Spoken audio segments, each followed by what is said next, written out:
बोल बांके बिहारी लाल की जय। पुत्रदा एकादशी महात्म्य। श्रावण मास के शुक्ल पक्ष की एकादशी। धर्मराज युधिष्ठिर बोले कि हे भगवान, आप मुझे श्रावण मास के शुक्ल पक्ष की एकादशी की कथा सुनाएं।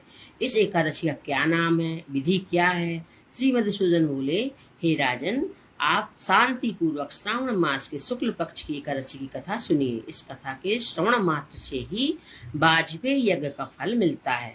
द्वापर युग के प्रारंभ में महिष्मती नाम की नगरी थी। उस नगरी में महाजित नाम का एक राजा राज्य करता था।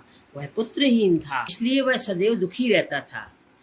उसे वह राज्य कष्टदायक प्रतीत होता था, क्योंकि पुत्र के बिना इस लोक और परलोक दोनों में सुख नहीं है। राजा ने पुत्र की प्राप्ति के बहुत यत्न किए, परंतु वह निष्फल हो गए। जब वह राजा वृद्ध होने लगा तो उसकी चिंता भी बढ़ने लगी। एक दिन उसने प्रजा को संबोधन करके कहा कि ना तो मैंने अपने जीवन में पाप किया है, ना अन्याय पूर्वक प्रजा से धन ही एकत्रित किया है, ना मैंने कभी देवता और ब्राह्मणों का धन छीना है, और ना किसी की धरोहर ही मारी है। मैंने प्रजा को सदैव पुत्र की तरह पाला है, कभी किसी से राग द्वेष नहीं किया, सबको समान माना है। इस प्रकार धर्म युक्त राज करने पर भी मैं इस समय महान दुख पा रहा हूँ। तो क्या कारण है, मेरी कुछ समझ में नहीं आ रहा है। राजा महिजित की इस बात को विचारने के लिए मंत्री आदि वन को गए। वहां वन में जाकर उन्होंने बड़े बड़े ऋषि मुनियों के दर्शन किए। उस स्थान पर वयोवृद्ध धर्म के ज्ञाता महर्षि लोमस के पास गए।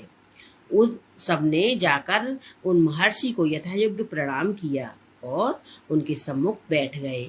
उनके दर्शन से सबको बड़ी प्रसन्नता हुई और उनकी विनय करने लगे। हे देव, हमारे अहोभाग्य है कि हमने आपके दर्शन करे। इस पर लोमस ऋषि बोले, हे मंत्रीगण, आप लोग की विनय और आपके सद्व्यवहार से मैं अत्यंत प्रसन्न हूँ। आप मुझे अपने आने का कारण बतलाइए।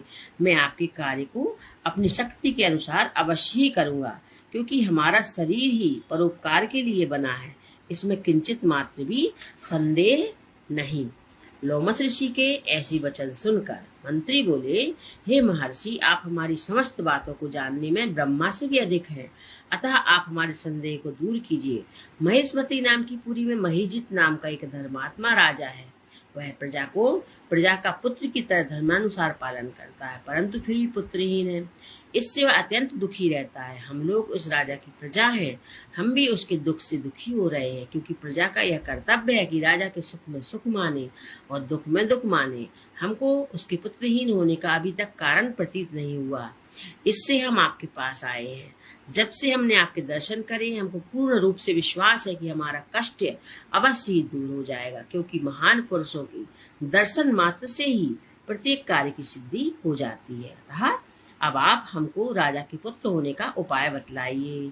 इस पर रोमस ऋषि ने एक क्षण के लिए नेत्र बंद किए और राजा के पूर्व जन्मों का विचार करने लगे और विचार करके बोले कि हे श्रेष्ठ पुरुषों, यह राजा पिछले जन्म में अत्यंत निर्लज्ज था तथा बुरे कर्म किया करता था। वह एक गांव से दूसरे गांव में घूमा करता था। एक बार ज्येष्ठ मास के शुक्ल पक्षी एकादशी को 2 दिन से भूखा था। दोपहर के समय एक जलाशय पर जल पीने गया। उस स्थान पर उसी समय एक ब्याही हुई गाय जल पी रही थी।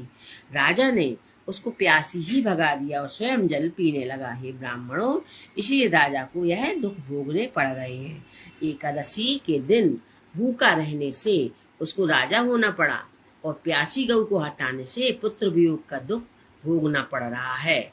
इस पर सब लोग बोले कि हे महर्षि, शास्त्रों में ऐसा लिखा है कि पुण्य से पाप नष्ट हो जाते हैं, इसलिए कृपा करके आप राजा के पूर्व जन्म के पाप नष्ट होने का उपाय बतलाइए, क्योंकि उस पाप के क्षय होने से पुत्र रत्न की प्राप्ति होगी। ब्राह्मण के ऐसे वचनों को सुनकर लोमस ऋषि बोले कि हे ब्राह्मणों, यदि श्रावण मास के शुक्ल पक्ष की पुत्रदा एकादशी का तुम लोग व्रत करो और उस रात्रि को जागरण करो, उस व्रत का फल राजा को प्रदान कर दो, तो तुम्हारे राजा को पुत्र पैदा होगा। राजा के समस्त दुख नष्ट हो जाएंगे। मंत्रियों सहित समस्त प्रजा महर्षि लोमस ऋषि के वाक्यों को सुनकर प्रसन्नता पूर्वक अपने नगर को वापस आए। उन सब लोगों ने श्रावण मास के शुक्ल पक्ष की पुत्रदा एकादशी को लोमस ऋषि की आज्ञा अनुसार विधि पूर्वक व्रत किया और द्वादशी को उसका फल राजा को दे दिया। उस पुण्य के प्रभाव से रानी ने गर्भ धारण किया और 9 महीने के पश्चात उसके एक अत्यंत तेजस्वी पुत्र रत्न पैदा हुआ। हे राजन, इसलिए इस एकादशी का नाम पुत्रदा पड़ा। जो मनुष्य पुत्र रत्न को प्राप्त करना चाहते हैं उन्हें इस एकादशी का विधि पूर्वक व्रत करना चाहिए। इस व्रत के प्रभाव से इस लोक में सुख और परलोक में स्वर्ग मिलता है। बोलिए एकादशी महारानी की जय, कृष्णचंद्र भगवान की जय।